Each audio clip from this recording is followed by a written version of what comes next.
Bismillahirrahmanirrahim. Kami ucapkan selamat datang kepada yang terhormat Dr. I. Ketut Agung M.Lic. STMSC, Ani Sitiwardani SSI, Dea Marsada MSI, yang kami hormati Wakil Dekan Bidang Akademik, yang kami hormati para dosen Fakultas Pendidikan Matematika dan Ilmu Pengetahuan Alam peserta FGD. Assalamualaikum warahmatullahi wabarakatuh. Salam sejahtera untuk kita semua. Pertama-tama marilah kita panjatkan rasa puji syukur kehadirat Allah Subhanahu wa Ta'ala atas segala limpahan rahmat dan karunia-Nya, dan dengan mengucapkan rasa syukur alhamdulillah pada hari ini kita masih diberikan kesehatan sehingga kita semua dapat hadir dalam rangkaian kegiatan FGD pemetaan kompetensi untuk magang di Ludi bertaraf internasional. Tak lupa salam serta salawat semoga selalu berlimpah curahkan kepada Nabi besar Muhammad SAW, kepada para keluarganya, para sahabatnya, dan kita selaku umatnya. Para hadirin yang saya hormati, adapun acara untuk kegiatan kali ini, yang pertama pembukaan, yang kedua laporan ketua panitia, yang ketiga sambutan sekaligus pembukaan, yang keempat pembacaan doa, yang kelima pemaparan dari para narasumber, yang keenam penyerahan cenderamata, yang ketujuh pemetaan capaian pembelajaran, dan yang terakhir penutup.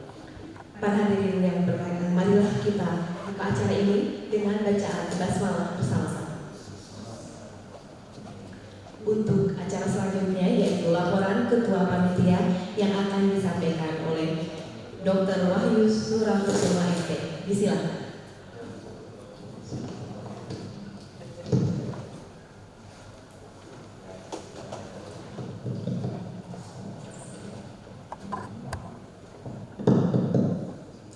Bismillahirrahmanirrahim. Assalamualaikum warahmatullahi wabarakatuh. Bapak Dekan FMIPA UPI yang kami hormati, pada kesempatan diwakili oleh Bapak Dr. Adi Rahmat selaku Wakil Dekan Akademis, yang kami hormati Bapak Ibu narasumber. Terima kasih atas kesediaannya hadir di kegiatan FGD ini. Bapak Ibu peserta FGD yang saya hormati serta Bapak Ibu panitia yang saya banggakan. Alhamdulillahirabbil alamin, puji syukur kepada Allah Subhanahu wa Ta'ala, karena berkah dan rahmat-Nya lah kita masih bisa berkumpul pada kesempatan ini untuk mengikuti kegiatan FGD mengenai pemetaan kompetensi magang mahasiswa di dunia usaha dan industri berlevel internasional. Saya mohon izin Dekan, saya melaporkan rangkaian kegiatan FGD ini. Saya sampaikan bahwa kegiatan FGD ini mempunyai tujuan pertama adalah untuk mengidentifikasi kompetensi yang dibutuhkan untuk melaksanakan magang pada dunia usaha dan industri berlevel internasional. Kemudian yang kedua, membangun kemitraan antara FMIPA UPI dengan dunia usaha industri berlevel internasional. Yang ketiga adalah memperoleh informasi sebagai bahan untuk materi perubahan kurikulum program studi di FMIPA untuk tahun 2023. Dan keempat, diharapkan meningkatnya relevansi kurikulum program studi di FMIPA UPI dengan kebutuhan kompetensi di dunia usaha, di dunia kerja, dan di dunia usaha dan industri berlevel internasional. Bapak Dekan yang saya hormati, kami sampaikan untuk narasumber praktisi yang kami undang untuk memberikan masukan dan berbagi pengalaman. Ada 3 narasumber, Bapak Dr. Ketut Agung M.Lic. dari Telkom Indonesia, terima kasih Pak atas kehadirannya. Kemudian Ibu Ani Sitiwardani dari PT Solenis Indonesia, terima kasih Ibu. Dan kemudian Ibu Dea Marsada dari Bio Farma, terima kasih Ibu.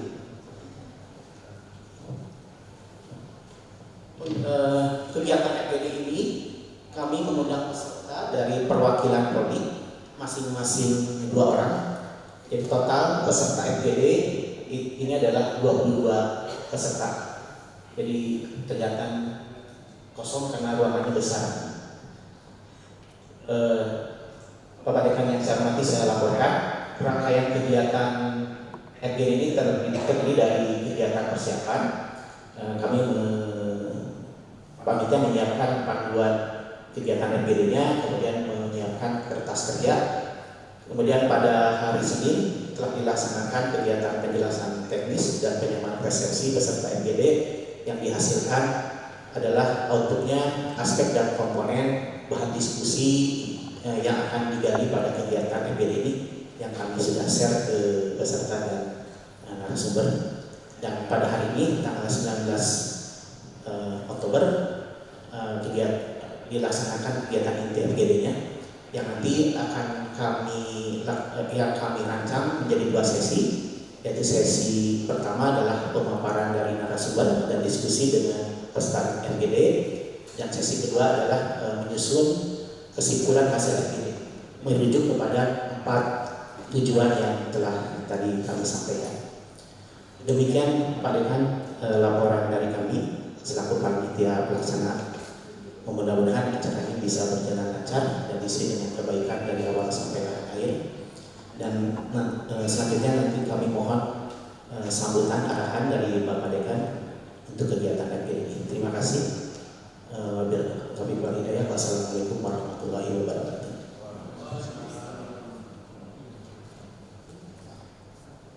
Kami undang Wakil Dekan Bidang Akademik Dr. Adi Rahmat MSI untuk memberikan sambutan sekaligus membuka kegiatan. Disilakan.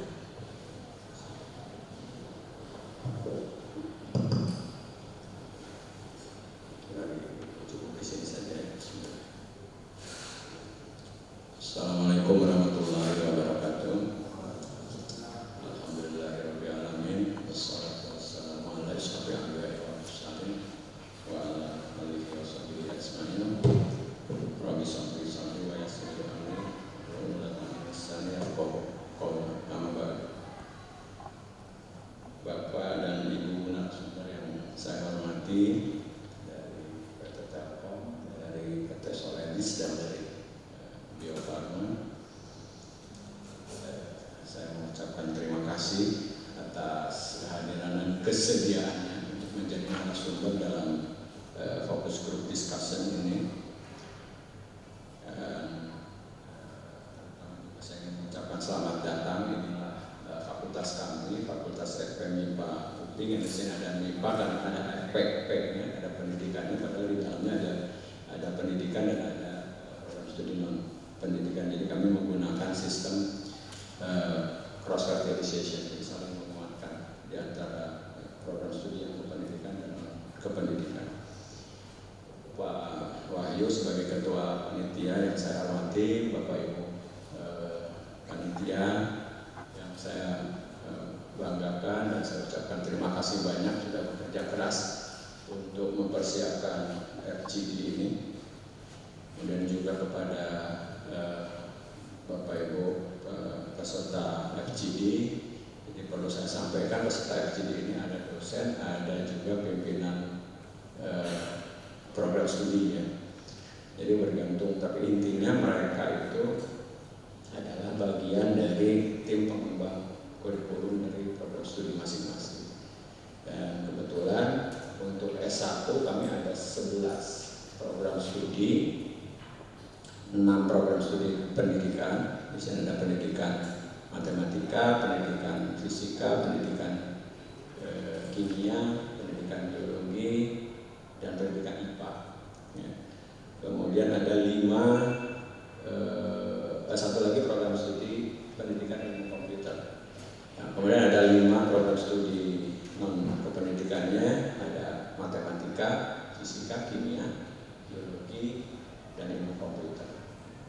IPA tidak ada ininya, tidak ada non kependidikannya. Itu kami juga sebetulnya masih punya 6 program studi pendidikan S2 dan 1 program studi kimia S2 ya. Jadi S2 kimia sudah ada S2-nya. Yang lain akan menyusul, nanti mungkin membuka program studi S2-nya. Kemudian ada S3, kita punya S3 pendidikan IPA dan S3 pendidikan matematika. Jadi S3-nya masih di bidang pendidikan semua. Jadi totalnya sebetulnya fakultas kami ini membawahi 20 program studi, S1, S2 dan S3. Jadi pasca sarjana karena linear itu diintegrasikan ke fakultas. Tadinya semua S2, S3 ada di pasca sarjana, tapi kemudian mulai tahun ini kalau tidak salah tahun ini kemarin, sebetulnya tahun kemarin ya di semester ganjil tahun kemarin itu sudah integrasi tapi masih dalam transisi. Nah untuk tahun ini sejak Januari itu sudah full semua pengelolaan baik yang pasca sarjana atau yang S2, S3 itu sudah di fakultas. Nah perlu saya informasikan, tadi juga saya sudah ngobrol dengan para narasumber bahwa di dalam rangka merespon program yang menjadi kebanggaan Mas Menteri, yaitu Kampus Merdeka Belajar, mudah-mudahan tidak terlalu merdeka gitu. Itu memungkinkan mahasiswa itu sekarang untuk tidak hanya berkuliah di perguruan tinggi, artinya di dalam kampus, tetapi juga bisa di kampus lain. Ya mungkin mahasiswa kami juga ada yang berkuliah di ITB, ya, ada yang berkuliah di IPB, ada yang berkuliah di perguruan tinggi lain, bahkan beberapa mahasiswa kami ada yang kuliah mengambil mata kuliah dari Harvard University, Massachusetts. Jadi ada beberapa yang dari luar negeri, kan ada yang dari Lituania, ambil di Lituania, ada yang ambil di Jepang, di Korea melalui program yang kita sebut dengan ISMA, Indonesia International Student Mobilization, yang dimotori oleh DIP. Di samping itu juga mahasiswa kami sekarang memiliki kesempatan untuk studi di luar perguruan tinggi, dalam hal ini adalah di perusahaan. Tadi sudah saya ceritakan juga, bisa di PT Telkom, bisa di Bio Farma. Kalau di Bio Farma sepertinya sudah lumayan banyak ya. Cuma mungkin waktu itu SKS-nya masih terbatas. Nah sekarang ini yang dengan program MBKM ini SKS-nya ditingkatkan sehingga mahasiswa itu 100% dalam satu semester itu kegiatannya ada di perusahaan itu. Ya. Apa yang harus dikerjakan itu adalah di bawah koordinasi dari perusahaan itu. Jadi istilahnya mereka full belajar di luar. Dan nanti apa yang dipelajari itu dikonversikan ke dalam mata kuliah yang ada di program studi atau mata kuliah pada tingkat universitas. Nah, jadi itu tetapi dalam rangka mensupport kegiatan itu, ya, kami kan harus membekalkan kompetensi-kompetensi yang harus dimiliki oleh para mahasiswa itu. Ya, kalau misalnya di PT Telkom, apa yang dikerjakan di PT Telkom kan membutuhkan kompetensi atau membutuhkan kemampuan-kemampuan tertentu. Nah oleh karena itu dengan FGD ini kami berharap kami bisa mendapatkan paling tidak generic hard skill dan soft skill yang mungkin diperlukan untuk bisa magang di Solenis, misalnya di PT Solenis, PT Telkom, atau mungkin di Bio Farma. Nah, atau mungkin saja bukan tidak hanya yang generik, bisa saja nanti yang mungkin yang lebih ke arah yang spesifik. Hanya perlu diketahui di sini bahwa peserta di FGD ini tidak hanya dari kimia atau biologi, tetapi juga ada dari ilmu komputer, ada dari fisika, ya, dan ada dari pendidikan. Nah, dari pendidikan seperti yang tadi saya sudah sampaikan bahwa mahasiswa pendidikan pun sekarang sudah bisa melakukan magang atau studi independen di perusahaan-perusahaan gitu, sebagai kompetensi tambahan.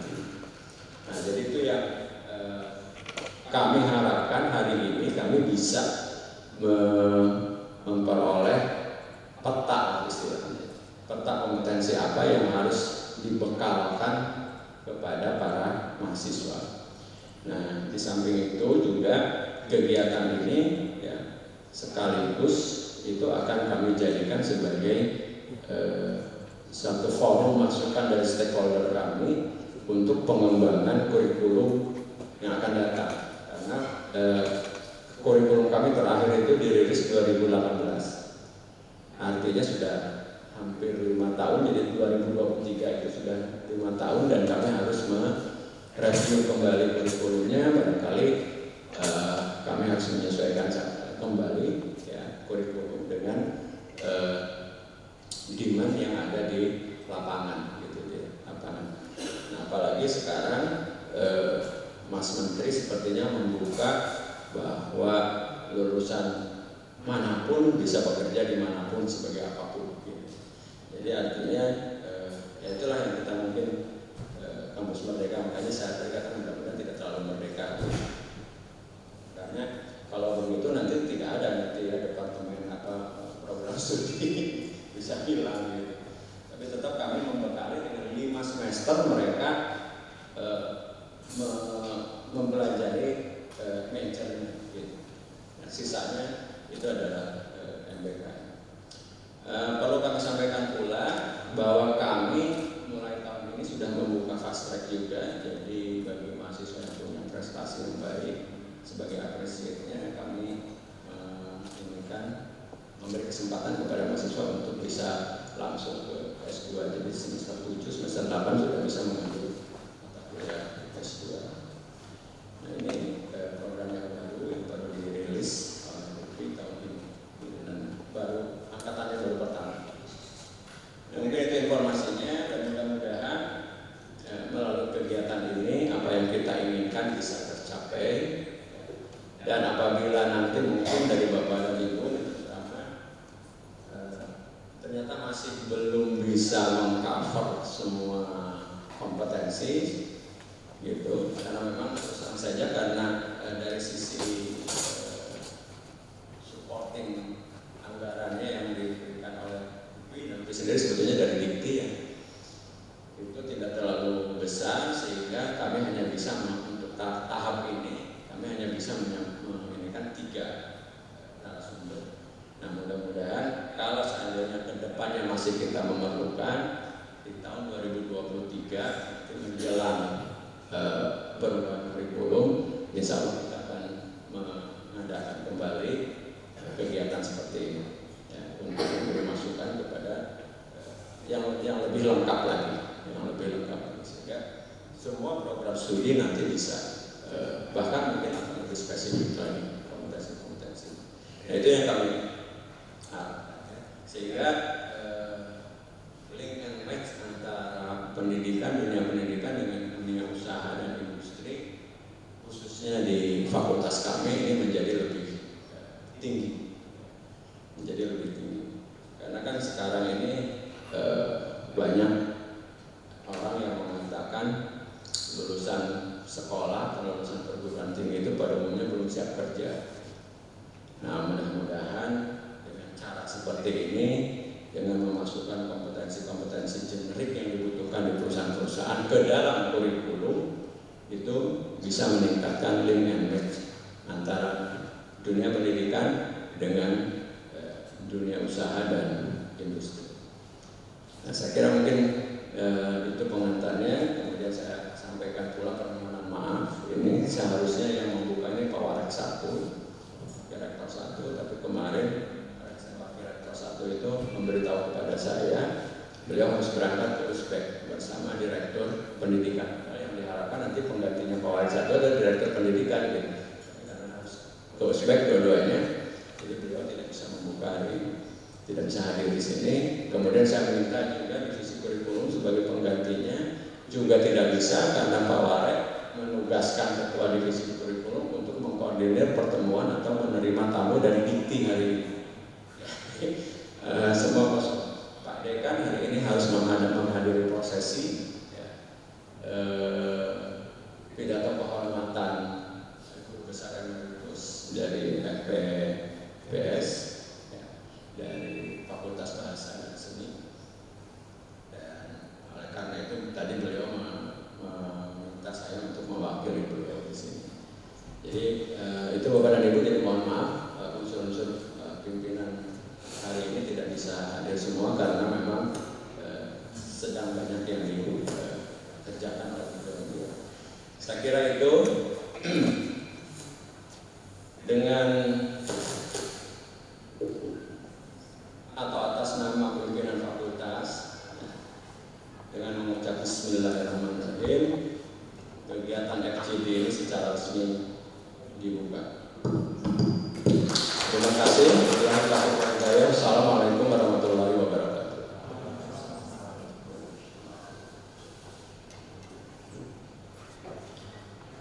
Pembacaan doa oleh Dr. Kusnadi, disilakan.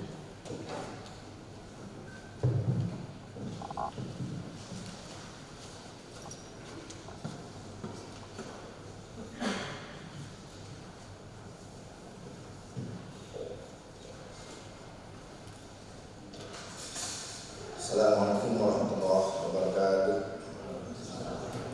Bapak Ibu dan saudara sekalian, marilah kita sejenak menundukkan kepala dan hati kita seraya menegakkan kedua telapak tangan kita, berdoa kepada Allah Subhanahu wa taala, Tuhan yang Maha Pengasih dan Maha Penyayang. Mudah-mudahan kegiatan kita ini diberkahi oleh Allah Subhanahu wa taala. Saya akan berdoa sesuai dengan ajaran Islam. Bagi yang berkeyakinan lain, beragama lain, harap menyesuaikan sesuai dengan keyakinan masing-masing. Auzubillahi minasyaitonirrajim. Bismillahirrahmanirrahim. Alhamdulillahirabbil alamin, hamdan na'imin, hamdan syakirin, hamdan yu'abi ni'amahu yukafi mazidah. Ya Rabbana lakal hamdu kama yanbaghi li wajhi sultan. Allahumma shalli ala Muhammad, Allahumma shalli wa sallim wa barik, amin ya Allah ya rabbal alamin. Ya Allah, pagi ini kami bersimpuh di hadapan-Mu seraya mengadatkan puji syukur atas segala limpahan nikmat dan karunia-Mu, sehingga kami bisa menyelenggarakan acara FGD pemetaan kompetensi magang mahasiswa FMIPA UI dalam dunia usaha dan dunia industri bertaraf internasional. Ya Allah, ya Ghafur, ampunilah segala kehilapan dan dosa kami, dosa dan kehilapan orang tua kami, dosa guru-guru kami, dosa para pemimpin kami, dosa anak didik kami, dosa para pejuang pendidikan yang telah gugur mendahului kami. Semoga mereka menjadi syuhada dan mendapatkan kemuliaan di sisi-Mu ya Allah. Ya Allah, ya Rahman ya Rahim, anugerahkanlah kepada kami ilmu yang bermanfaat. Berilah kami kecerdasan nalar dan budi pekerti yang luhur. Bimbinglah kami semua agar kami lebih bijak dalam berpikir, berucap dan bertindak, dalam mengemban amanah, dalam mewujudkan pendidikan yang bermutu, yang dapat memanusiakan manusia dan membentuk generasi yang cerdas, unggul, berakhlak mulia serta mendapatkan ridho-Mu ya Allah. Ya Allah, ya Alim, tunjukkanlah kepada kami yang benar itu benar dan bantulah kami untuk mengikutinya, dan tunjukkanlah kepada kami yang batil itu batil dan bantulah kami untuk menjauhinya. Ya Allah, janganlah Engkau bebankan kepada kami beban yang berat yang tak akan kami sanggup menerimanya. Mudahkanlah segala urusan kami. Berikanlah ilmu kepada kami. Berkahilah umur kami. Berkahilah karya-karya kami. Berkahilah keluarga kami. Berkahilah negeri kami ini menjadi negeri yang baldatun thayyibatun wa rabbun ghafur. Ya Allah yang menjaga segala, perkenankanlah dan kabulkanlah segala dosa dan permohonan kami ini. Allahumma arinal haqqa haqqan warzuqna ittiba'ah wa arinal batila batila warzuqna ijtinabah. Rabbana atina fid dunya hasanah wa fil akhirati hasanah wa qina adzabannar. Walhamdulillahirabbil alamin. Assalamualaikum warahmatullahi wabarakatuh.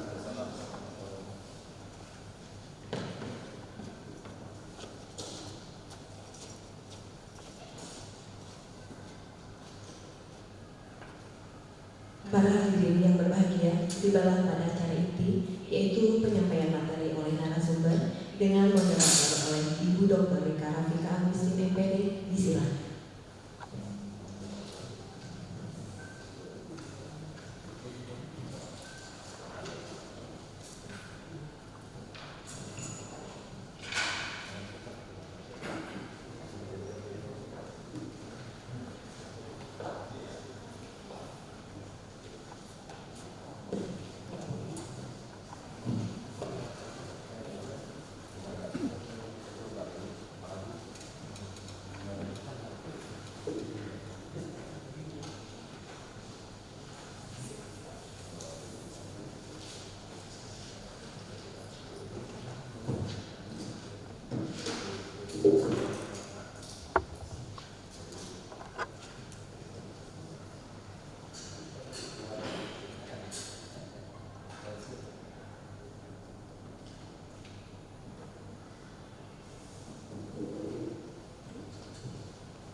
Bismillahirrahmanirrahim. Assalamualaikum warahmatullahi wabarakatuh.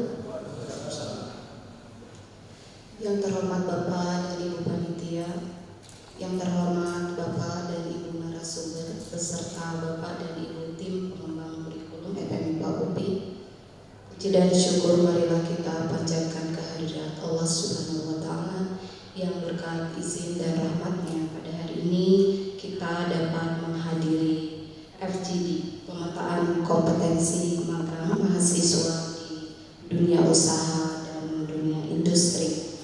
Bapak Ibu sekalian, pada hari ini kita kedatangan 3 tamu istimewa, para narasumber. Kami mengaturkan terima kasih banyak atas kesediaannya kehadiran dari Bapak Dr. I. Ketut Agung Enrico STMSc, Ibu Ani Siti Wardani SSI, dan Ibu Dea Marsenda MSI. Bapak Ibu sekalian, ini adalah acara yang kita tunggu-tunggu, pemaparan tentang kompetensi yang kita akan identifikasi agar relevan dengan kurikulum yang kita kembangkan di program studi masing-masing. Baiklah Bapak Ibu sekalian, pertama-tama izinkan saya untuk menyampaikan kurikulum vitae dari ketiga narasumber.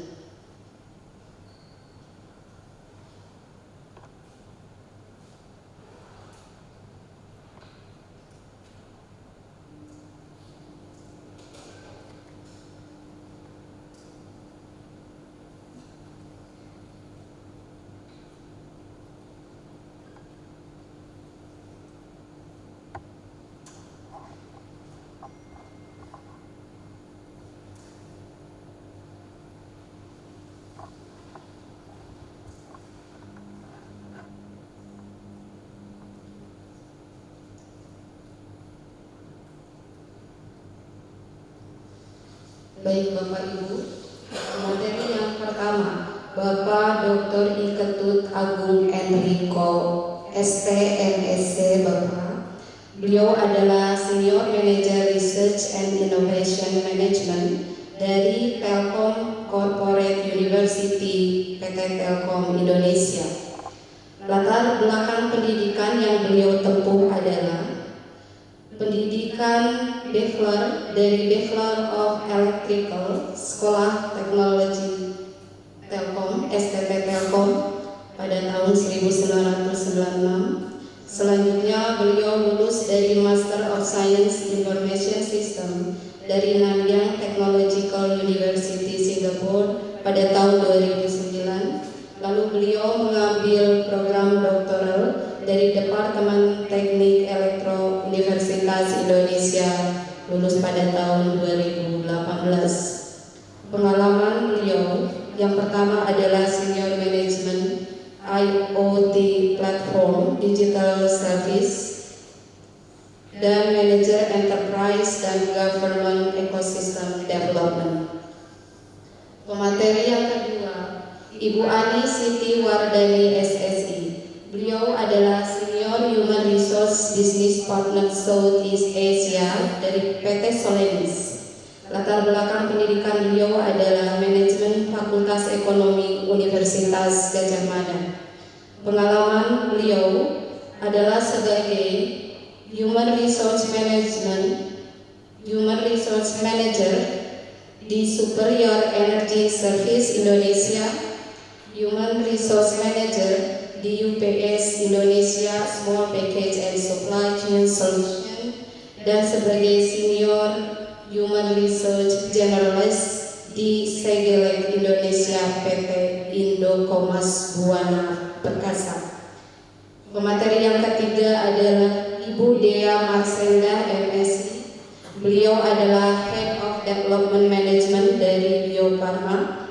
Latar belakang pendidikan beliau adalah S1 dari Sekolah Ilmu dan Teknologi Hayati, Institut Teknologi Bandung, dan beliau mengambil master di Bioteknologi Sekolah Ilmu dan Teknologi Hayati, Institut Teknologi Bandung. Selanjutnya beliau masih mengambil pendidikan profesional MBA di TAU. Pengalaman beliau adalah sebagai asisten dosen di SITH ITB. Selanjutnya beliau mengikuti internship di Beijing di IIESEC dan saat ini sebagai manajer konjugasi vaksin HIV Bio Farma. Sebelumnya sebagai manajer konjugasi vaksin HIV dan saat ini beliau adalah Head of Development Management di Bio Farma. Baiklah Bapak Ibu sekalian, selanjutnya kita akan menerima pemaparan materi dari pemateri yang pertama, Bapak Agung.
Kepada Bapak Agung dipersilakan.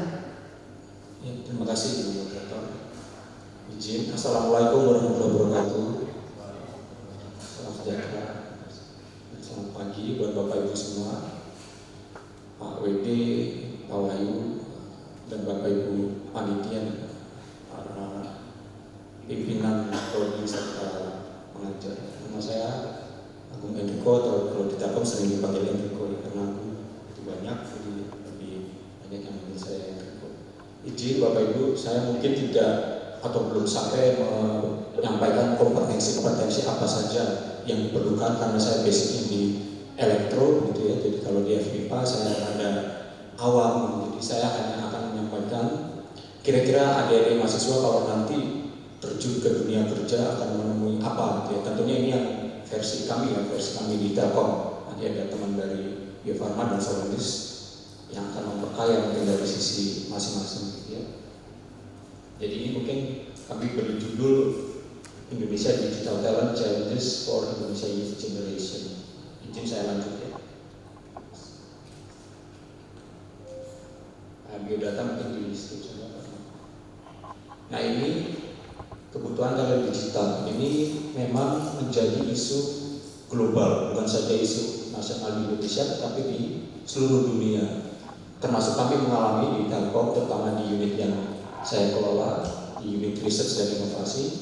Ini kami kesulitan mencari anak-anak mahasiswa fresh graduate yang sudah langsung siap kerja, tetapi di bidang digital. Apa yang dimaksud dengan talenta digital? Yaitu talent-talent yang bekerja di sektor digital. Sektor digital ini sendiri seperti apa gitu ya? Sebenarnya sektor digital ini berbagai sektor yang menggunakan teknologi internet ya. Berbagai sektor tentunya hampir semua sekarang sektor memasuki era internet ya, baik dunia kesehatan, dunia pendidikan, transportasi, turis travel dan seterusnya. Jadi hampir setiap aspek atau segmen pekerjaan sekarang sudah mengandung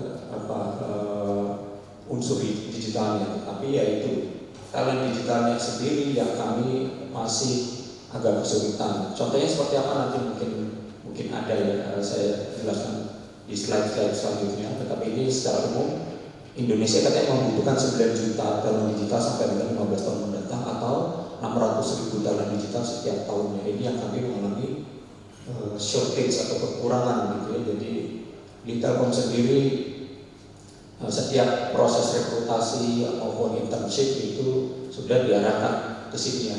Bukan berarti sektor lain seperti hukum, manajemen itu ditinggalkan, tidak, masih ada, tapi yang sedang heavy atau tren ini banyak di digital, tidak hanya di Telkom, bisa di perbankan maupun di startup yang sudah besar-besar itu banyak sekali membutuhkan talent seperti ini. Mungkin di Telkom ada ribuan lah yang kita perlukan, atau tiap tahun saya dengar merekrut sekitar 200 sampai 300 orang setiap batch-nya untuk kebutuhan talent digital seperti ini. Next-nya Pak. Nah ini juga ada shifting yang perubahan paradigma yang diminta oleh pemerintah saat ini ya. Tadi kalau Pak WD menyampaikan ada BKN dan seterusnya, itu adalah salah satunya. Kalau kami melihat ini ada perubahan kebutuhan. Indonesia dipandang saat ini sebagai negara konsumer yang menikmati teknologi, menggunakan teknologi dari luar, tetapi kedepannya diharapkan menjadi inovator, pencipta dari teknologi itu sendiri. Kenapa bisa seperti itu? Pertama karena tentunya Indonesia ini mandiri secara teknologi dan ujungnya mandiri secara ekonomi gitu ya. Kalau kita melihat sekarang ada perang ini itu semua, itu kemungkinan nanti negara yang cukup aman dari pengaruh perang mungkin yang punya kemandirian teknologi yang cukup kuat, dan demikian juga di Indonesia ya.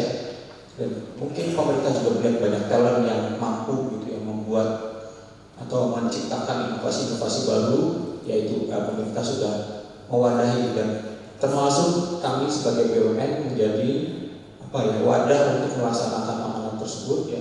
Kami diminta untuk menjadi sumber penciptaan talent digital ya di Telkom, baik dari sisi pendidikannya, kemudian dari sisi researchnya, dan nanti dari sisi inovasi atau penciptaan karya tersebut sendiri. Next Pak. Ya ini kalau ini mungkin sekedar penyampaian, tapi mungkin tidak mutlak ya. Ini saya hanya menyampaikan tentang gaji pegawai startup pendidikan, kesehatan dan fintech.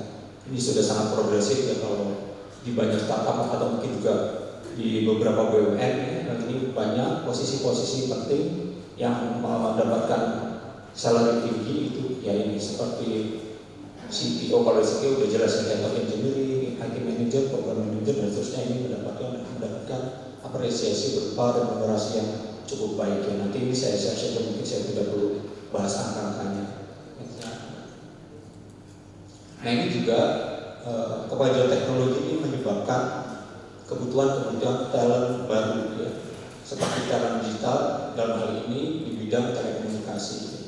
Nah seperti kita tahu bidang telekomunikasi ini salah satu yang cepat berubah ya. Kalau Bapak Ibu semua pasti menggunakan handphone. Dulu kalau saya di tahun 90-an waktu kuliah belum ada handphone, atau baru melihat orang menggunakan handphone itu yang namanya 1G ya, 1G itu hanya buat voice saja, tidak bisa buat data gitu. Di era 2G sekitar tahun 90 atau akhir 90-an ya, ini sudah bisa menggunakan data, tetapi belum cepat dan internetnya masih sangat terbatas. Era 3G tahun 2000 awal 2005 mungkin ya, itu bisa menggunakan internet secara cukup baik, dan era 4G mulai era broadband yang mewabah gitu ya, penggunaan sosial media, IoT dan seterusnya, dan sekarang kita masuk era 5G. Tetapi saya juga mau menyampaikan kita harus belajar 5G tidak, karena sebelum 5G itu meluncur di Indonesia, kabarnya baru tahun depan secara masif, ini orang sudah banyak memperbincangkan yang 6G. Jadi memang kalau di dunia telekomunikasi ini sangat cepat, adik-adik mahasiswa harus mempersiapkan diri supaya menghadapi perubahan yang demikian cepat itu. Mungkin secara konsep ilmunya sama, teknologi seluler kan ya, gambaran selulernya seperti apa, tetapi teknologi spesifiknya yang mendukung itu sangat cepat berubah gitu ya. Nah, jadi maksud saya kemajuan teknologi juga mendrive perubahan cara mengajar atau kurikulum dan seterusnya. Saya berikan sedikit contoh gitu ya. Kalau kami adik-adik kami di dunia teknik telekomunikasi gitu ya, itu sekitar tahun 90 sampai 2000-an itu sangat hype ya, sangat ngetren gitu. Tetapi saya dengar dari UI ya sekitar tahun 2015 ke atas ini sudah sepi peminatnya. Teknik telekomunikasi ini salah satu prodi gitu yang sudah kurang diminati oleh adik-adik mahasiswa. Kenapa bisa begitu? Ini memang paradoks ya. Secara teknologi dia berubah terus, tetapi sudah berkurang peminatnya. Yang pertama, kalau saya lihat dari sisi bisnis ini kehadiran pemain-pemain baru dari China ya, yang namanya Huawei, ZTE dan seterusnya, ini mendisrupt pola kerja dari pemain-pemain Eropa ya, sebetulnya dari Eropa, ada Ericsson, Nokia dan seterusnya. Di mana Huawei ini berhasil mereplace hampir semua perangkat telekomunikasi BTS dan lain-lain itu di seluruh dunia, sehingga menggunakan sistem yang mereka buat, dan mereka juga mendeliver SDM dengan harga murah gitu ya. Jadi SDM yang di hire Huawei ini gajinya jauh lebih murah dari SDM yang ada di Ericsson, Nokia dan seterusnya gitu ya. Kayaknya menyebabkan banyak juga ya pegawai-pegawai atau telecommunication engineer dari Nokia dan Ericsson, sehingga sampai mereka tanda kutip ya bisa jobless. Dan termasuk saya punya teman dulu yang di PHK dari Nokia dan kebingungan cari kerja karena itu teknologi mereka sudah didisrupsi oleh kehadiran pemain baru yang jauh lebih progresif ya, seperti itu. Jadi even teknologi baru atau pemain baru ini sampai mendisrupt ke dunia pendidikan. Jadi teknik telekomunikasi ini salah satu yang terkena gitu. Jadi ada masih beberapa kampus gitu ya, termasuk saya salah satu staf pengajar di ITTP ya, Institut Teknologi Telkom Purwokerto gitu ya. Masih ada teknik telekomunikasi, tapi saya mengingatkan para dosen dan mahasiswa di sana agar tidak lagi terlalu kental mempelajari core teknologi dari telekomunikasi ya, karena sudah dikepung oleh teman-teman dari elektro, dari informatika, termasuk dari FMIPA juga ya, dari ilmu komputer, dari fisika juga. Ini ilmunya sudah sangat blur, sudah sangat batasannya tidak terlalu jelas ya. Itulah kondisi yang saat ini terjadi, di mana kemajuan teknologi ini mengubah landscape atau tatanan keilmuan yang dan dunia bisnis seperti itu. Nextnya. Nah ini kemajuan teknologi, tapi kami menyebutnya era industri ya, industri dari versi 1 sampai versi 5 gitu ya. Industri versi 1 itu sudah lama sekali, tahun 1744, di mana dulu mulai ditemukan sistem mekanik ya. Jadi sebelumnya mungkin orang membuat barang-barang produk komoditi itu dengan tidak terstruktur, tapi ini mulai timbul pabrik-pabrik baru ya yang bekerja dengan cara mekanik. Kemudian industri versi 2 itu tahun 1870-an ya. Di sini didrive oleh penemuan listrik gitu ya. Ketika itu ditemukan listrik, jadi pabrik-pabrik bisa beroperasi secara berjalan gitu ya. Yang banyak dikenal mungkin pabrik mobil dan pabrik beberapa banyak ya produk-produk yang sifatnya masih. Industri versi 3 ini tahun 1970-an ini didrive oleh pertumbuhan komputer ya. Tahun 70-an ini komputer sudah berkembang sehingga era robotik, automation, elektronik ini berkembang pesat di tahun 70-an. Industri versi 4 ini sekitar tahun 2010 ya. Ini sebenarnya agak beda dengan versi 3, era robotik, automation juga, tetapi dia banyak terhubung ke internet atau era Internet of Things IoT ya. Jadi sebenarnya Indonesia sekarang berada di era ini, tetapi masih banyak juga yang berada di era 3.0 ya. Kami sudah mengunjungi banyak tempat, banyak pabrik-pabrik ya, belum semua industri itu masuk ke 4.0 ya. Kalau di industri 4.0 pastinya banyak dibutuhkan tenaga ahli-ahli IoT misalnya, atau ahli robotik, automation, data scientist juga dibutuhkan di sini ya. Dan nanti kita akan memasuki era 5.0, tapi namanya bukan industri tetapi society 5.0. Ini sudah digadang-gadang di Jepang ya, di mana semua teknologi ini akan tujuannya mempermudah hidup manusia ya. Jadi katanya nanti kalau mobil bisa jalan sendiri, autonomous car, ataupun pengantaran e-commerce itu barang-barang tidak lagi pakai kurir, pakai truk katanya dan seterusnya. Jadi bisa dibayangkan nanti kehidupan manusia jauh lebih mudah ya. Toko-toko tidak ada yang jaga dan seterusnya. Nanti mungkin apa saja kalian yang berdepan di sini mungkin kita bisa diskusikan. Yang bisa dilihat lagi adalah cycle time dari 1 ke 2 ini 100 tahun, 2 ke 3 100 tahun, 3 4 sudah pendek sekitar 40 tahun, 4 ke 5 ini jangkanya hanya mungkin 15 sampai 20 tahun, 10, 15, 20 tahun. Nah ini menandakan bahwa Indonesia harus cepat bergerak juga sehingga tidak terus tertinggal dalam hal kemajuan teknologi. Mungkin bisa next juga.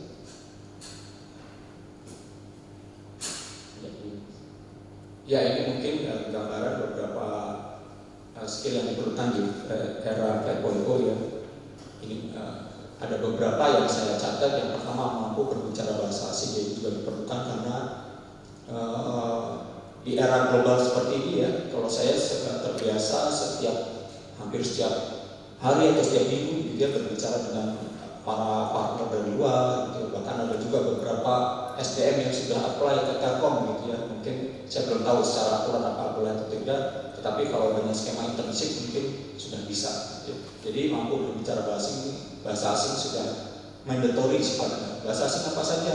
Inggris, China, Jepang, Perancis gitu ya. Saya pernah bertemu dengan seorang profesor waktu itu ada konferensi di Beijing ya. Profesor dari Amerika menyatakan sebenarnya anak-anak kita tidak perlu bahasa Inggris lagi, perlunya bahasa Mandarin gitu. Karena penguasa teknologi dan ekonomi sekarang sudah bergeser ke China. Ya mungkin kalau mereka di Amerika sudah bahasa Inggris sudah lahir, makanya mereka mungkin ingin menguasai bahasa China. Tapi mungkin kalau kita ya selain bahasa Indonesia, mungkin bahasa Inggris dan bahasa-bahasa lain untuk mendukung ini saya rasa baik juga. Yang kedua menulis, ini juga jadi kenapa ini dimunculkan, saya melihat ini menjadi salah satu titik lemah gitu ya.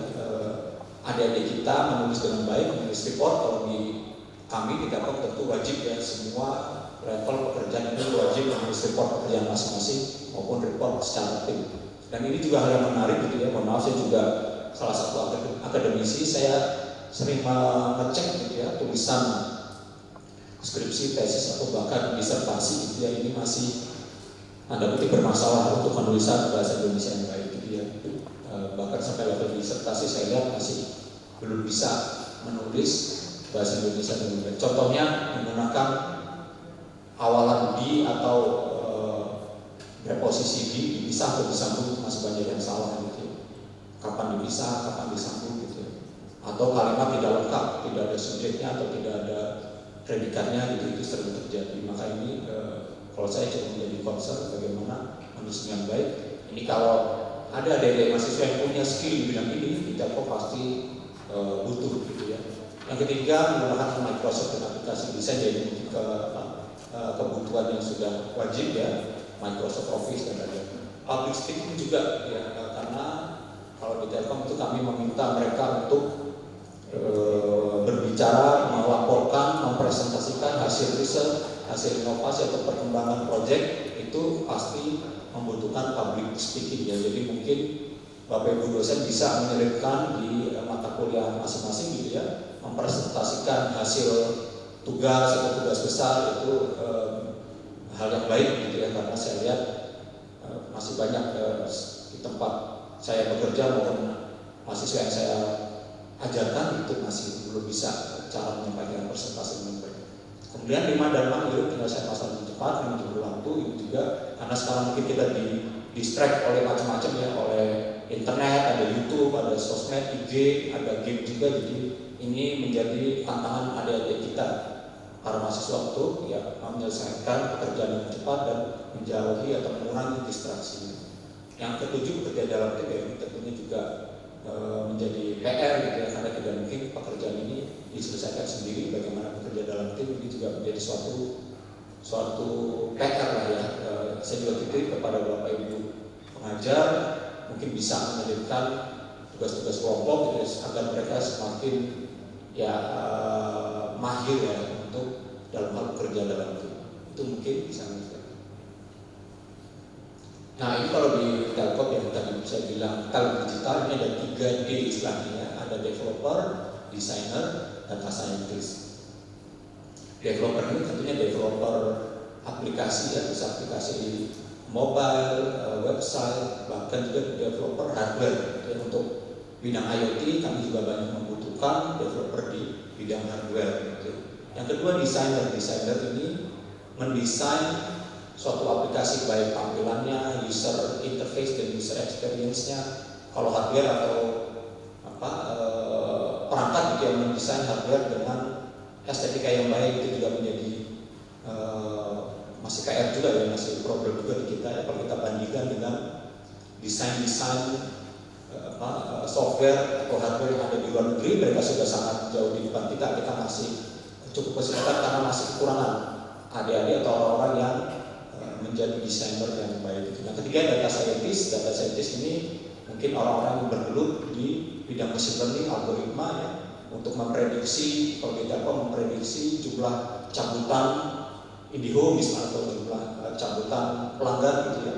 Tapi juga tidak terbatas pada itu, macam-macam data scientist bisa ada banyak sektor yang bisa didalami oleh data scientist. Dasar ilmu dari data scientist ini tentunya matematika atau statistik ya, ini menjadi tren ya. Mungkin nanti bisa kalau ada Bapak Ibu yang mengejar statistik mungkin bisa mahasiswanya magang di kami gitu untuk memperdalam atau mencari use case yang relevan sehingga mereka nanti bisa punya bayangan di dunia kerja seperti itu. Itu kira-kira gambaran dari kami untuk Telkom Digital Talent atau 3D. Jadi kita lanjut. Nah ini next lagi, maaf tulisannya. Terus ya ini mungkin tips ya, bukan termasuk dari kurikulum, tetapi kalau kami di Telkom punya konsep atau prinsip yang namanya ABCD ya. ABCD ini bagaimana seorang pegawai itu bisa sukses. Ini adalah semacam tips atau kiat-kiatnya yang ada 4 ya, A, B, C, D. Mungkin kita mulai dari yang A dulu, next.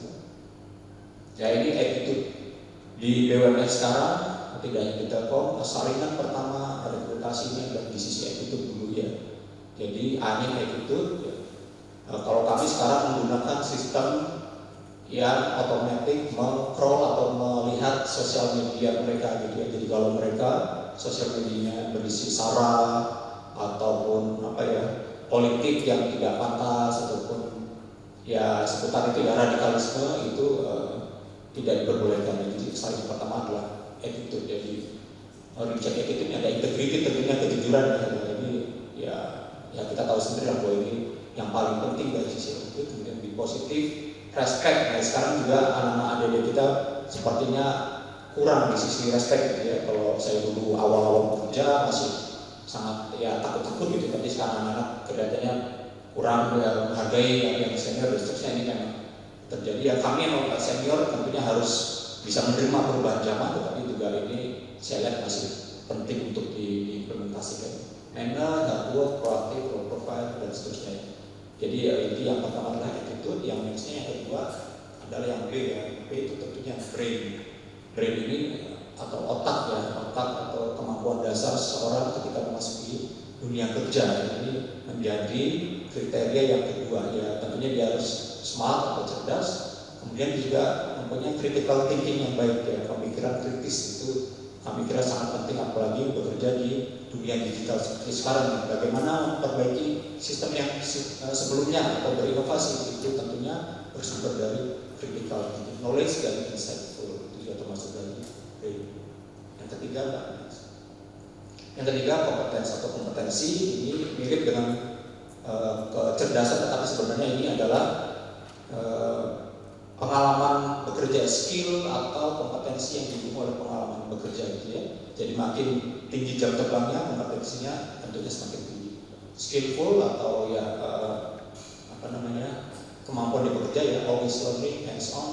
Hands on ini juga penting ya. Jadi banyak pekerjaan yang menuntut kita tidak hanya mengerjakan secara teoritis, tetapi juga mampu mempraktikkan. Sharing relevant skill foreign language ya. Ini untuk yang C. Yang terakhir yang D, ini kalau D ya destiny ya. Kalau ABC ini sudah terpenuhi, tetapi mungkin nasib yang akan menentukan gitu ya. Ini mungkin di luar akademis juga nilainya akademis, tapi ini juga kami cantumkan ya. Jadi intinya untuk yang D ini kita harus berdoa tulus, bersyukur juga dan memberi feedback, memberikan sesuatu kepada lingkungan kita, masyarakat dan sebagainya. Jadi kalau di Telkom ABCD ini biasanya saya juga kadang-kadang suka ditunjuk sebagai pewawancara di BTP ya, calon pegawai baru gitu ya. Ini menjadi acuan kami untuk menyeleksi mereka gitu ya. Ini bukan nilai di BUMN ini akhlak ya, tapi ABCD menjadi ya suatu yang kami menjadi guidance dalam hati kami. Gitu. Nextnya.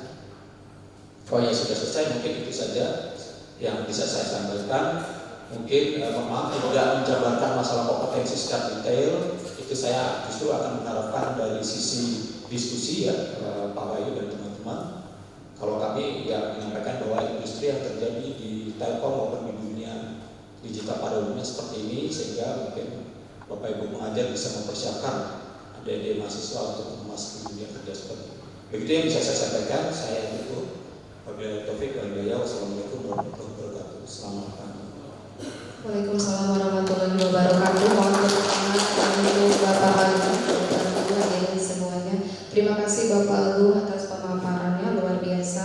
Insyaallah akan bermanfaat untuk kami memetakan kompetensi di kurikulum program studi masing-masing. Bapak Ibu sekalian, pemateri yang kedua adalah Ibu Ani Siti Wardani SSI. Kepada Ibu Ani dipersilakan.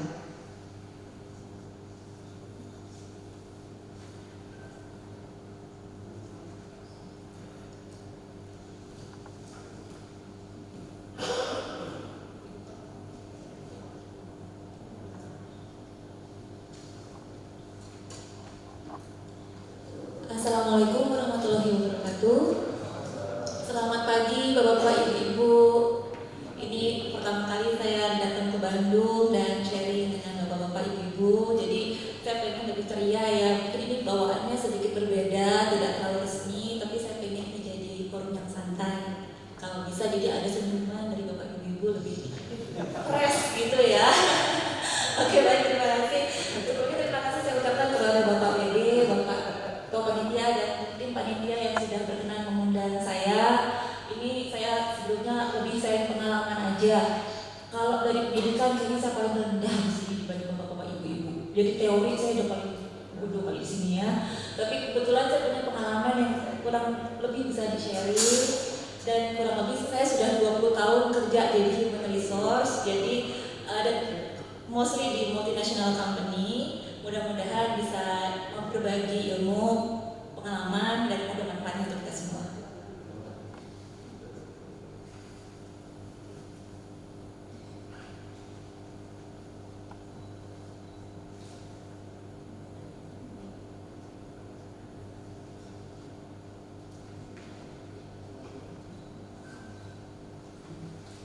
Oke, baik, terima kasih. Saya mulai aja. Saya berikan judul di sini biar matching sama acara kita hari ini, nyambung gitu ya Pak ya. Gitu ya. Kalau saya ada pakai bahasa Inggris di 1-2 kata, mohon maaf karena terbiasa di hari-hari pakai bahasa Inggris. Kalau bisa pakai bahasa Jawa, jangan suruh pakai bahasa Sunda aja. Nggak bisa soalnya. Materi saya juga isinya bahasa Inggris, itu mohon maaf kebiasaan gitu ya. Tadi malam mau translate bahasa Sunda, cari di Google Translate nggak ada, jadi mohon maaf. Oke, saya lanjut. Jadi ini memang judulnya internship atau program magang sebagai awal dari pengembangan karir.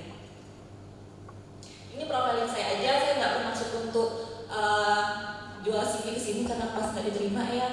Jadi ini cuma menggambarkan bahwa saya beberapa kali pernah di BUMN juga di Indonesia dan masih muda, masih cantik cantiknya ya. Tapi kebetulan waktu itu jiwa mudanya pengen di multinational company gitu, pengen di perusahaan asing. Jadi saya kebetulan habis itu lompat-lompat ke beberapa perusahaan asing dan selalu ada di human resource dan di berbeda industri. Jadi memang mudah-mudahan nanti bisa berbagi pengalaman yang sudah saya alami selama ini di luar sana. Oh ya, selain itu saya kebetulan memang saat ini ada di Solenis. Sedikit gambaran Solenis, mungkin nggak kedengeran ya namanya, kayak Telkom, Bio Farma, itu kan kedengeran namanya ya. Nah, kalau Solenis ini produk paling gampang, kertasnya bapak-bapak ibu itu kan ada kimianya ya, chemical pembentuknya. Kami salah satu supplier chemicalnya. Jadi memang itu salah satunya. Terus kalau belanja shopping online, itu juga salah satunya chemical pembentuk dari kardus itu kami juga yang supply, dan tisu itu juga salah satunya. Ini bukan jualan ya, saya tidak jualan merek ya. Oke. Nah selain itu di luar itu saya juga jadi internal trainer dan coach, nyambi-nyambi aja. Saya juga miscellaneous, pegang Southeast Asia, ada 5 negara di bawah saya. Selain Indonesia, saya pegang Vietnam, Filipina, Malaysia, Singapura, Thailand dan Vietnam. Cuma buat iseng-iseng aja, katanya disuruh pegang biar lebih banyak kerjaannya katanya gitu ya. Oke, nextnya ini sebenarnya saya nggak mau ngajarin karena udah pasti bapak-bapak ibu-ibu punya teori dan pemahaman yang lebih luar biasa dari saya. Tapi kenapa saya ambil aja di sini tentang pengertian dari internship. Saya kasih kuning-kuning di sini. Sebenarnya kuning-kuning itu adalah yang benar-benar praktikalnya di dunia kerja, di dunia industri. Karena saya sudah pernah di engineering company, sudah pernah di oil and gas, sudah pernah di logistik, dan sekarang di chemical. Jadi memang terpenting itu adalah experience yang diambil. Kadang-kadang terjebak sama saya mau studi sama dengan studi field of study saya, tapi di dunia kerja ternyata yang tersedia tidak itu. Atau mungkin memang jalannya belok dulu, nggak langsung bisa mempraktekkan ilmunya, tapi lewat hal-hal yang mungkin sifatnya general dulu, baru bisa ke spesifik ke ilmunya dia. Jadi experience itu penting. Kemudian experience ini adalah bekal untuk career path. Ini tadi saya komunikan juga connection di professional field tadi yang matching-matchingnya tadi ya, matchingnya antara field study-nya dengan yang ada di perusahaan. Dan kemudian ini sebenarnya apapun, balik lagi tadi mungkin Pak Agung sempat bilang kalau di atau sebelumnya ya ada pernyataan bahwa semua orang bisa bekerja di bidang manapun, itu benar banget. Jadi kita kalau pilih-pilih malah nggak dapat kerja juga ujung-ujungnya ya, nggak bisa berkontribusi atau menambah pengalaman. Nah ini kemudian apapun experience yang kita hadapi atau kita punya, itu akan menjadi career path kita. Dan keuntungan untuk dari perusahaan sendiri sebenarnya kita selain teori di sini ada tentang nanti akan terkaitkan dengan masalah kita juga bisa mendapatkan ide baru dari teman-teman yang magang di perusahaan kita. Ini lebih ke ini ya, kembali lagi bukan teoritikal yang saya bagikan, tapi lebih ke praktikalnya di dunia industri dan di dunia kerja. Selain itu ada kata-kata learning skills. Kembali lagi, skills itu nggak mesti teknikal. Skills itu banyak banget, apalagi yang kita kalau ngomong soft skill yang mungkin tidak dipelajari secara dalam ketika kita belajar. Kita juga pernah kuliah, waktu itu juga kebanyakan organisasi belajarnya malah ini ya, nggak belajar teknikalnya, nggak belajar ilmunya, malah belajarnya soft skill. Tapi ternyata itu yang terpakai ketika di pekerjaan, di dunia pekerjaan. Oke, ini sebenarnya balik lagi bukan teori, tapi lebih ke praktikal lagi. Ini saya akan menunjukkan flow proses yang biasa saya hadapi ketika kita punya program magang. Dan memang saya percaya banyak perusahaan-perusahaan di luar sana yang sudah lebih mapan. Itu seperti tempat yang Pak Agung udah keren banget ya. Tapi ternyata di luar sana juga banyak perusahaan-perusahaan bagus yang gak kepikiran punya program magang. Bahkan kepikiran itu malah mereka itu gak punya waktu. Karena ada beberapa perusahaan atau bahkan saya boleh bilang banyak perusahaan di multinasional yang seperti yang saya lalui selama ini, mereka itu gak punya, boleh dibilang organisasinya slim, kecil ya. Jadi HR-nya, operation-nya, name it lah ya, komersial team-nya itu gak besar. Jadi kita mempunyai banyak waktu untuk duduk bareng, bikin setup program magang yang boleh dibilang keren, gitu, cakep gitu ya programnya, nggak sempat. Jadi kita kayak boleh dibilang banyak yang cowboy juga gitu. Butuh nih, gitu kan? Kita ada kebutuhan, kita ada opportunity. Jadi kayak gimana ya carinya, nyari-nyari hal-hal di luar sana atau tempat yang mau kita rekrut jadi program magang nggak dapat gitu ya. Padahal gampang aja ya kalau orang teman-teman atau perusahaan lain itu kayaknya gampang gitu ya nyarinya. Kalau itu kok susah benar-benar fokus memikirkan program magang yang cocok dan sesuai untuk kita itu seperti apa. Nah ini flow-nya, nanti di setiap flow saya akan tunjukkan beberapa key point atau hal-hal yang biasanya sedikit miss di perusahaan-perusahaan multinasional terutama yang tidak banyak begitu punya banyak waktu untuk memikirkan program magang ini. Oke, yang pertama opportunity, need atau request. Kembali lagi diawali dengan kesempatan, kita melihat bisa dari HR-nya, bisa dari departemen lain, bisa dari memang kebutuhan gitu ya. HR kita butuh nih anak magang, butuhnya di mana? Di bagian ini misalnya gitu ya. Berapa butuhnya? Cuma 1 kok gitu. Butuhnya berapa lama? Cuma sebulan. Sebulan lama amat ya. Karena kita kawal-kawal minggu 3 bulan aja udah gitu ya.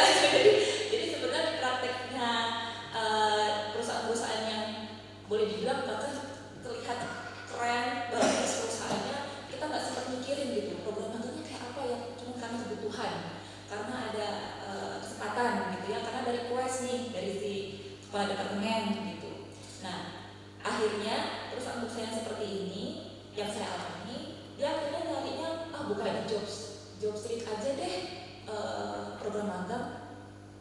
Mungkin kalau pernah buka job street kan suka ada program ya buka magang gitu ya, kita open aja di situ. Jadi dapatnya ya sedapatnya aja, udah kayak screening karyawan gitu ya. Padahal kan mungkin ekspektasinya kampusnya atau anaknya kita bisa tahu gitu matchingin gitu ya antara perusahaan sama kampusnya. Tapi ternyata kejadiannya yang dapat aja lah yang mau kerja sama kita, yang kebetulan soalnya di sini tempatnya jauh-jauh, yang terdekat dari sini saya Karawang, yang terdekat ya Karawang, Ilnya dan Serang kayaknya ya. Kita punya di Jawa Timur, Mojokerto, sama di Perawang, dan Perawang itu di Riau dan Kerinci, Riau juga. Ini penempatan Kerinci nih, kalau kita cari anak-anak sini pada mau gitu ya. Nah ujung-ujungnya oke, carinya yang mau aja, yang mau tempatin di remote area sama Palembang, ya oke. Mungkin nggak semua orang mau ditempatin sana gitu ya. Nah seperti ini ya, akhirnya buka aja informasinya. Kita nggak tahu bahwa ternyata di luar sana banyak universitas yang mungkin punya proposal teman-teman adik-adik yang masih kuliah mau magang nih di perusahaan-perusahaan kayak kami gitu. Nah ini kenapa saya taruh ada information di sini dan ada tentang internal company operation. Kembali lagi butuhnya di mana? Di bagian accounting misalnya, finance butuhnya. Tapi yang masuk ke kami misalnya proposalnya butuhnya digini-gini, mau mau enggak gitu ya. Ini kan beda ya. Nah ini hal-hal ini bisa kita jembatani, kita cari solusinya, jalannya. Kemudian yang kedua ini proses di internal company saja, di internalnya kami. Kembali lagi, tadi saya sempat cerita kebanyakan perusahaan multinasional yang saya sempat bersama itu juga organisasinya slim, nggak besar. Nah karena nggak besar ini, yang jadi mentor pun nggak banyak, orangnya ya itu aja. Belum lagi type-nya mereka kerja ya gitu. Dan nggak semua orang pintar bisa jadi mentor, banyaknya nggak sabar juga gitu kan ya. Dikit-dikit kasih ke HRD, ini aku balikin aja nih anak ke HRD, bingung juga HRD-nya kan mau dikemanain ini anak gitu ya, karena si bapak-bapak atau ibu-ibu mentornya udah nggak sabar gitu misalnya. Nah seperti ini juga pembelajaran buat perusahaan malahan ya gitu kan, bahwa kesempatan juga nih sebenarnya untuk mengasah karyawan kami supaya bisa jadi mentor yang baik, karena di sini adalah skill leadership juga. Kembali lagi juga operational adjustment yang tadi kalau dibalikin ke HRD harusnya kan bingung ya. Saya sebagai teman bisnis juga pasti bingung. Tadinya ditempatin di komersial, dibalikin jadi apa ya? Yaudah deh tempatin yang kosong aja, yang kosong mau kita admin. Jadi anaknya protes kan, Bu, saya kan tadinya di sini magangnya harusnya bagian engineering. Kok saya dipindahin ke bagian admin? Masa mau ngomong mentornya kamu gak suka kamu kan gak mungkin ya. Gitu. Jadi hal seperti ini bisa kita cari jembatannya. Apa yang bisa kita solusinya lah kalau misalnya terjadi ternyata ketidakcocokan atau ketidaksesuaian. Nextnya ini lebih ke selection ini kembali yang tadi, kalau ternyata dari perusahaan kemudian membuka program magang di perusahaannya, dan kita juga perlu melihat berapa interns yang bisa masuk di perusahaan, terutama yang balik lagi kalau perusahaannya slim, tough. Saya ada sekitar 10 tahun di US company ini very fast pace. Tap, nggak hitung, detik hitungannya. Meeting itu nggak pakai hitung pakai, nggak sempet banyak kasih prolog terus tanya gimana nih gitu. Jadi luar biasa ya ininya ya, kecepatannya. Saya juga pernah sempat di European company, pernah di local company, saya ngerasain gitu ya. Nah, kemampuan adjustment yang seperti ini sebenarnya yang kita cari, yang bisa kita bekali ke adik-adik kita. Nah, company culture ini menarik. Beberapa perusahaan dan kebanyakan sekarang kalau pernah dengar diversity, inclusion, equity, ini biasanya dijebolkan oleh kebanyakan ya US company. Nah, biasanya mereka nyasarnya gender. Bukan kita mau genderisasi, enggak. Jadi katakan misalnya di Solenis kebanyakan perusahaan yang melakukan kerjaan pria. Ini memang industri didominasi oleh pria. Kita tuh sangat open kalau ada wanita female mau magang dan diambil kita. Ayo sini, gitu kan. Tapi begitu tahu berapa lama kerjanya ya, 24/7 itu 24 hours, 7 days. Balik kanan pulang kampung semua habis itu. Saya resign aja. Nah, yang kayak gini mungkin sebenarnya padahal kita udah, ayo kita kasih mes ini. Kita pernah punya satu pengalaman di Subang waktu itu, padahal cuma di Subang ya, Purwakarta sana. Tapi memang nilainya pas banget, cewek kebetulan, dan dia mau. Awal-awal dia lab memang, tapi kemudian terus kita arahkan, yuk coba ke mil. Dan kebetulan kalau kita kerja, kita ada di water treatment, di mana tuh ada boiler, cooling water, dan turbin, whatever it is lah ya, saya nggak tahu namanya gitu. Itu harus naik tower dianya. Habis naik tower, besokannya seminggu kemudian dia ngajukan surat resign ke saya, dia bilang dia mau S2. Oke. Itu udah kedua kali, ketiga kali gitu. Jadi kayak kita jadi kayak agak padahal kita sebenarnya perusahaan yang sangat welcome kalau ada gender female mau berkarya di industri yang katanya orang male industry seperti itu. Nah, ini balik lagi ke company culture kami sangat ingin sekali bisa menggolkan juga company culture-nya kita. Oke, untuk programnya sendiri ini ada intensif period. Kita balik lagi kalau tadi mungkin di Kampus Merdeka 6 bulan gitu ya. Tentunya dalam 6 bulan, karena proyek di tempat kami ini juga misalnya di beberapa perusahaan yang engineering ini kan biasanya cuma proyek ya, proyek selesai kapan, kalau nggak selesai nanti atau bidding misalnya gitu ya. Nah, ini bagaimana keterlibatan nanti adik-adik kita di proyek-proyek ini supaya mereka bisa lebih bisa punya pengalaman terlibat di proyek yang internasional, karena begitu terpakai, kebanyakan proyek kami begitu teknologinya terpakai, ini akan globally deploy di seluruh company kita yang ada di worldwide ini. Oke, selain itu mungkin saya terusin sedikit aja tentang internship program gitu ya tadi.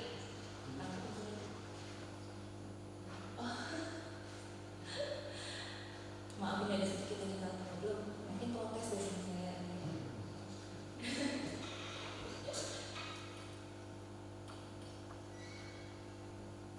kita sampai di sini ya. Kemudian internship programnya kembali lagi tadi sempat nanya sama Pak Widi di awal, terus sempat dapat informasi, oh ya ikutin perusahaan, itu lebih baik lagi sih sebenarnya, karena kita pun punya concern kalau kita harus benar-benar matchingin sama kurikulum ya atau pengajaran yang didapatkan, ada kemungkinan susah banget juga buat kita untuk matchingin, karena belum tentu mereka kerjanya langsung inline sama apa yang mereka pelajari. Bisa jadi cuma dapatnya 2%, 3% di awal gitu kan ya, bahkan sampai nanti selesai program internship dapatnya cuma 30% gitu ya. Tapi dia dapat skill-skill lain yang nggak ada dia pelajari di kampus ini, di kuliah ini.